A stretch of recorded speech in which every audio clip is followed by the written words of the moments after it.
सहारनपुर के अंदर एक विशेष स्थान है अपने परमात्मा का, और एक बहुत ही अनमोल उदाहरण है संत गरीबदास जी, जिनको कबीर परमेश्वर प्राप्त हुए थे, मिले थे छुडानी गांव में। सतलोक से चलकर वो परमेश्वर आए थे, और गरीबदास जी गांव छुडानी, जिला झज्जर, हरियाणा, भारतवर्ष की भूमि पर सन 1717 में उनका जन्म हुआ था गरीबदास जी का। जब 10 वर्ष के हो चुके थे, वो गौओं के पाली गवाले थे खेतों में, वहां परमेश्वर आकर मिले थे। उसके बाद परमात्मा ने उनको साक्षात्कार कराया और अपना सतलोक दिखाया, जहां परमेश्वर रहते हैं, जहां से हम बिछुड़कर आए हुए हैं। तो आगे चल के गरीबदास जी ने परमात्मा कबीर जी की महिमा कलम तोड़ आंखों देखा हाल पूरा लिखा हुआ है, जिसको ग्रंथ सदग्रंथ साहिब हम बोलते हैं, जिनका ये पाठ चल रहा था 3 दिन उस अमरवाणी का।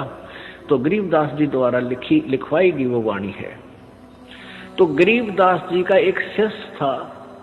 गरीबदास जी कहीं सत्संग करने जा रहे थे, और वहां एक सहारनपुर का भूमड़ नाम का एक सैनी था, सैनी जाति से एक भूमड़ सैनी नाम का एक भक्त सहारनपुर का कहीं अपनी रिश्तेदारी में गया हुआ था। वहां गरीबदास जी सत्संग कर रहे थे। उस पुण्यात्मा ने सत्संग सुन लिया और गरीबदास जी से उपदेश ले लिया। फिर वो छुडानी जाने लग गए, जहां गरीबदास जी प्रत्येक पूर्णवासी को सत्संग किया करते थे। अब वो धीरे धीरे इतने प्रभावित हो गए वो भूमड़ जी, भूमड़ भक्त सैनी, के प्रतिदिन ना प्रति महीना सहारनपुर से चलकर छुडानी आने लग गए। पहले तो धीरे धीरे ज्ञान होता है, फिर इतनी श्रद्धा बन गई कि सहारनपुर से चलकर गांव छुडानी, जिला झज्जर में वो प्रत्येक महीना आते।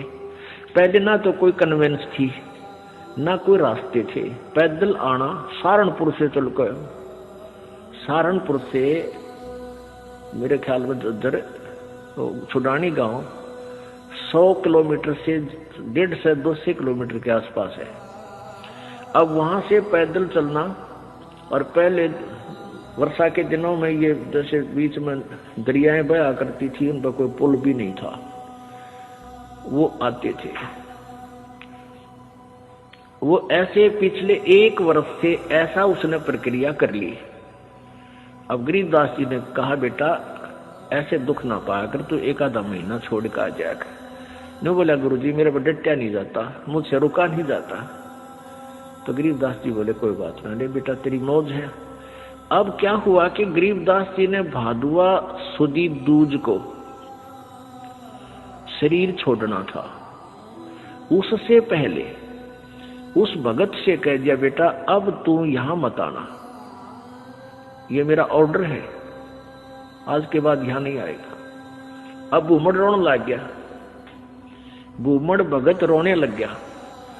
काफी रोता रहा कि गुरुजी ने ये बड़ा आदेश किया, क्या बात है, मेरे से कोई त्रुटि बन गई, कोई गलती होगी मेरे से। परमात्मा गरीबदास जी बोले, बेटा क्यों रो रहा है? कि जी यूं रो रहा हूं, मुझदास से कोई गलती तो नहीं बन गई, आपने यहाँ न आने का, आपके दर्शन ना करने का आदेश दे दिया। परमात्मा ने कहा, गरीबदास जी ने कहा कि दर्शन ना करने का आदेश नहीं दिया मैंने, यहां न आने का आदेश दिया है। मैं तेरे पास वहीं आऊंगा बेटा। बालक मैंने शादी कर दी, 4 लड़के थे, 2 लड़की गरीबदास जी के पास संतान थी। लड़कियों ने शादी नहीं करवाई, ब्याह नहीं करवाया था, वो आजीवन ब्रह्मचारी रही थी अपनी भक्ति की। 4 बच्चों का ब्याह कर दिया। अब मैं फ्री हूं बेटा, वहां आऊंगा तेरे पास, और तेरा बाग है बताते हैं वहां, अच्छा आकाश जी आपकी दया है, आपकी कृपा से तो सब कुछ हो रहा है। तो भाई उस बाग में मेरी एक झोपड़ी डाल दिए बेटा, मैं भी अपना भजन करूंगा और तेरे को सेवा दर्शन हो जाएंगे। तो बड़ा खुश होया और वापस चला गया। अब इंतजार कर रहा है, गुरुजी आए नहीं। उधर क्या हुआ, गरीबदास जी ने वो शरीर छोड़ दिया भादुआ सुदी दूज को सन 1778 में। तो 6 महीने हो गए, भूमड़ वहां रोए जैसे धर्मदास जी रोया करते तरफ में। और इतना बुरा हाल हो गया, हे भगवान क्या हो गया। और उधर से उसका बाग सूख गया, बाग कति सारे में कीड़ा लाग के कति सारा सूख गया। उसने सोची भाई मेरे भगवत जरूर अवश्य गलती बनी है जब गुरुदेव ने मुझे वहां दर्शन करने की मनाही कर दी। अरे इधर से यहाँ मेरा बाग सूख गया। अपने आप को कोस रहा है, अपने अपने अपने अवगुणों को ढूंढ रहा है, मैंने कौन सी गलती ऐसी कर दी जो गुरु जी रूस के मेरे थे। तो 6 महीने रोता रहा। बसंत पंचमी के दिन गरीबदास जी बहादुआ में शरीर छोड़कर बसंत पंचमी के दिन उसी शरीर में 61 साल की आयु के शरीर में, और वह भूमड़ के घर पर जाकर सच्चाई बोल दी। अब भूमड़ चरणों में पड़कर खूब रोया, है भगवान मन ने सोच ली थी कि मेरे से कोई गलती बन गई गुरुदेव, आप रुष्ट हो गया पाए कोई ना। गरीबदास जी बोले भाई कोई बात ना बेटा, थोड़ा सा लेट हो गया, मैंने काम हो गया था। और भाई मेरा जो है ना उस बाग में झूपड़ी डाल दे, जो तेरे बाग है ना, यहाँ घर में तो मैं नहीं रह पाऊंगा, वहां के एकांत में भगत भजन कराया तुम्हें। तो भूमड़ बोला महाराज जी वहां तो बाग तो सूख गया। गरीबदास जी बोले सूख के बाग में झोपड़ी डाल दे मेरी, कोई बात नहीं। अब गुरु जी की आज्ञा पाकर उसने वहां एक झोपड़ी एक हट बना दी फूस फास डाल के। हफ्ते पाछे वो सारा बाग हरा भरा हो गया। गरीबदास जी वहां बैठते ही सारा नगर देखना आया, वो पूरा शहर देख, छोटा गांव था जो शहर बरवाड़ा जितना, सहारनपुर, यानी 200 वर्ष पहले की बात है। तो सारा गांव नगर देखना यार, बहुत से उस चमत्कार से भाई भूमड़ कहे मेरे ये गुरु जी हैं जिनकी मैं रोज महिमा गाया करता था, ये बड़े सिद्धि युक्त हैं, बड़े पहुंचे हुए महात्मा हैं। और भाई बहुत से मुसलमान और हिंदू गरीबदास जी के शिष्य वहां हो गए। अब क्या बात है कि वहां ये दास क्या बताना चाहता था, एक सिद्धि वो चोले धारे, एक सिद्धि नी तत्व विचारे। वहां एक लाल दास नाम का सिद्ध पुरुष था, उसका भी जहां गरीबदास जी का आश्रम बना हुआ छोटा सा, जहां उन्होंने दोबारा शरीर छोड़ा था, उसके साथ में ही 300-400 फुट की दूरी पर लाल दास जी का बहुत बड़ा मंदिर बना रखा है। वो शिव विष्णु पुजारी था। अब क्या हुआ कि वहां 35 वर्ष तक गरीबदास जी उसी रूप में रहे। हिंदू और मुसलमान दोनों ही गरीबदास जी के शिष्य बने, क्योंकि ये ज्ञान ही एकता उपजाने का है, उनका ऐसा ज्ञान है कबीर जी का। तो वहां शहर सहारनपुर शहर के अंदर एक आश्रम बना हुआ है, भूमड़ का पूरा घर था, वो उसका संतान नहीं थी। परमात्मा ने उसका कल्याण करना था, इसलिए उसको झंझट में फंसाया नहीं, तो उसने सारा ही अपना घर भी आश्रम के रूप में बना दिया था। आज भी वहां विद्यमान है। गरीबदास जी की परंपरा का एक आधा कोई भक्त वहां रह रहा है, ये दास देख के आया था। तो वहां 35 वर्ष की आयु के बाद शरीर छोड़ दिया, तो वहां उस बाग के अंदर ही उस शव को अंतिम संस्कार वहां दफना रखा है वो शरीर। तो अब क्या हुआ, जब शरीर छोड़ दिया गरीबदास जी ने, यानी शरीर त्याग दिया वहां पे, तो वहां काफी भक्त शेष हो गए थे। तो उन्होंने सोचा भी छुड़ानी वाले जो इनके वंशज हैं, गरीबदास जी के बच्चे हैं, संतान है, उनसे पता करके आओ कि महाराज जी के शरीर को यहाँ लावा या वहीं अंतिम संस्कार कर दे। 2 घोड़ों पर 2 व्यक्ति सहारनपुर से चले, छुड़ानी आए। तो उनसे कहा कि भाई ऐसे ऐसे गुरुजी ने शरीर त्याग दिया है, महाराज गरीबदास जी ने, यानी आपके दादा ने दादा ने पिताजी ने, जैसे भी उनके नेक थे, तो सहारनपुर में, और आप बताओ क्या करना है। उनको यहाँ कहो तो यहाँ लाए कोई बैलगाड़ी में डाल के, और या ये कहो कि वही अंतिम संस्कार कर दे, तो आप साथ चलो हमारे, उनका अंतिम संस्कार कर देते हैं। गांव वाले कहते हैं भाई तुम क्या कहने लगे, वो उनके गरीबदास जी के वंशज यानी पोता पोती बेटा बेटी कहने लगे कि क्या कह रहे हो भगत आप, गरीबदास जी यानी गुरु महाराज तो 35 वर्ष पहले शरीर छोड़ दिया था और ये इनकी यादगार बना रखी। छुडानी में एक छतरी बना रखी है, छतरी साहब बोलना उसको, जहाँ गरीबदास जी के शरीर का अंतिम संस्कार करा था, वो एक यादगार बना रखी। वो छोटी सी थी, अब तो बहुत बड़ा मंदिर गाड़ दिया इन्हें। एक छोटी सी थी, जैसे आम यादगार सी बना देते हैं, ज्यादा से ज्यादा 10 फुट 5-7 फुट की ऊंची और 10 बाई 10 फुट चौड़ी। वो आज भी सेंटनों की विद्यमान है, जो ओरिजिनल है। उसके बाद उसके ऊपर और कुछ बना दिया, तो सारे गवाही के दे अरुणों के ना भाई महाराज जी तो वहां शरीर छोड़ रखा है सहारनपुर में। तो उनका ना यकीन होया, 2 व्यक्ति घोड़े पर सवार होकर वहां से घोड़े लेकर और फिर वहां पहुंचे। वहां जाकर देखा ज्यों कहते तो शरीर, और वही गरीबदास जी वहां शरीर छोड़ रखे। तो छुड़ानी वाले बोले भाई इनकी लीला तो अपरंपार है, यही अंतिम संस्कार कर दो, वहां तो पहले हो चुका है। तो वो वही अंतिम संस्कार यानी नीचे एज इट इज शरीर दफना दिया, ऊपर यादगार बना रखी। ये दास वहां गया सन 1998 में, तो वहां देखा, यही बिल्कुल क्लियर देखने के लिए सच्चाई है या कैसा है, बिल्कुल सच्चाई पाई। और वहां विराजमान एक लेडी संत थी, उसने बताई कि जी ऐसे ऐसे सारी कहानी सत्य है। उनके समय का वहां एक पलंग भी है जिस पर गरीबदास जी विश्राम किया करते थे। वहां ग्रंथ साहब भी यही लिखा हुआ था, हस्तलिखित उनके पास विद्यमान है। फिर वो देखा जा करके वो बाग में जहां उनका अंतिम संस्कार किया था, तो वो यादगार जो बना रखी थी वो अलग 150 वर्ष पुरानी होकर के जीर्ण शीर्ण सी भरी थी। तो हमने उनसे कहा कि आपकी आज्ञा हो तो हम इसको दोबारा रिकंस्ट्रक्ट कर दिया, न तो पड़ेगी को गिर के किसी को चोट लगेगी, को दर्शक होगा। तो वो कहने लगे जी ऐसे कर दो।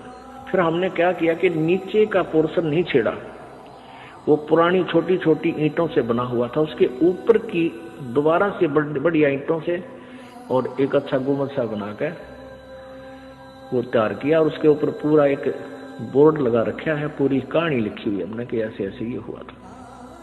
अब कहने का भाव ये है दास का कि उन्हीं के साथ में एक लाल दास जी थे। तो उनके बारे में क्या प्रसिद्ध था कि वो अपने भक्तों के निकलता था तो मांगने जाता था आहार। एक कहता था मेरे पास, हमारे घर भी आए थे लालदास जी, एक दूसरे शहर में कहता था यहाँ भी लालदास जी आए थे। तो वो एक सिद्धि बहुचोलेधार है, उसके पास एक हल्दी की गांठ थी या हल्दी की एक ही गांठ थी, यानी एक सिद्धि थी, उसने महात्मा पा गया। लालदास जी के क्या करते, उसने अपना नियम बना रखा था। वो सिद्धि से यानी वहां जाता था, गंगा पर स्नान करके आता था प्रतिदिन, सुबह उठता और गंगा पर स्नान करने जाता था और शाम को वो वापस आ जाता था। अब सुबह 4 बजे चलता, शाम ने आता, ऐसे उसने अपना मनमुखी नियम बना रखा था। एक बार वो बीमार हो गया तो चिंतित हुआ। गरीबदास जी उनके पास जाते थे, उन्हें ज्ञान भी समझाते थे, पर वो अनाड़ी कति नहीं माना था। वो इतना बीमार हो गया कि उसको चिंता होगी कि भाई मैं अब स्नान नहीं कर सकूंगा गंगा में। तो गरीबदास जी उसको चिंतित देखकर कहने लगे भाई चिंता ना करे, सवेरे गंगा यहीं आ जाएगी तेरे आसपास ही। अब उसने चिंता होगी कि भाई कैसे आवेगी। गरीबदास जी ने वहां जाकर खड़ा होगा कि आजा लालदास। जहां लालदास जी का वो आश्रम है उससे 100 फुट की दूरी पर वो अब भी गंगा बह रही है, छोटी सी नाला सा है, उसको गंगा जैसा ही जल है उसमें। तो गरीबदास जी ने ऐसे इशारा कर दिया, थोड़ी सी दूरी से नीचे से अपने आप एक झरना सा फूटा और पानी बहने लग गया। अब लालदास जी सोचने लगे कि भाई क्या पता ये वही गंगा है या दूसरी। वो नहा तो लिया उस दिन, क्यों उसका तो प्रण बना ले, फिर उसको चिंता होगी कि गरीबदास ने मुझे बहका दिया हो और नहाने के लिए अपनी सिद्धि तो यहीं से गोजल निकाल दिया हो। एक उसका चेला था लालदास जी का, वो गंगा पर स्नान करके आया था उस दिन, और उसकी धोती रह गई उधर एक लोटा, उस गंगा में बह गया। उस ओरिजिनल गंगा में, हरिद्वार में। वो वहां आया, वो कहने लगा, गरीबदास जी बैठे, लालदास जी बैठे थे। लालदास बोला, रहा कई दिन आया, अगली गंगा नहान गया था। अच्छा भाई, और ठीक? हाँ ठीक हूँ जी। और कहने लगा, जी एक लोटा भी रह गया मेरा, गंगा में बह गया।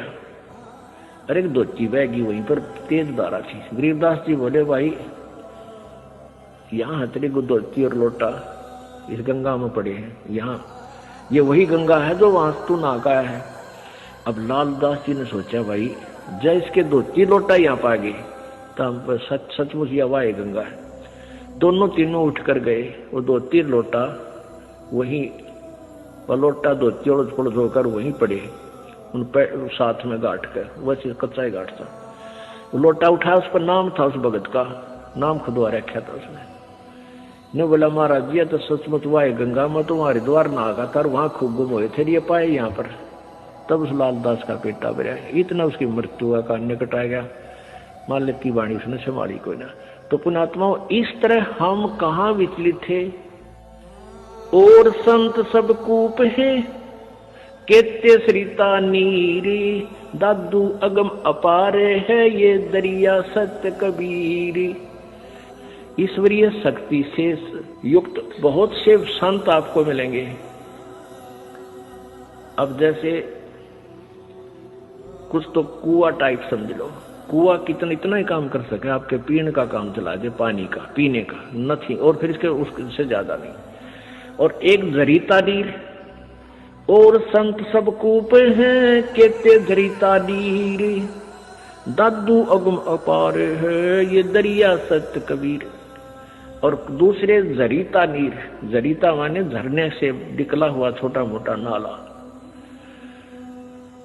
और कबीर परमात्मा को दरिया समझो कि दरिया में नदी से कितना इतना पानी प्रयोग, जल प्रयोग करो, चाहे नहर भी निकाल लो और पशु भी नहा धो लो, उसमें सिंचाई भी कर लो, तो भी जल अंत नहीं होता। यानी पूर्ण समर्थ है कबीर जी। और भी संत छोटी मोटी सिद्धियों से ईश्वरीय शक्ति युक्त नजर आते हैं, लेकिन वो काम चलाऊ सरकार होते हैं।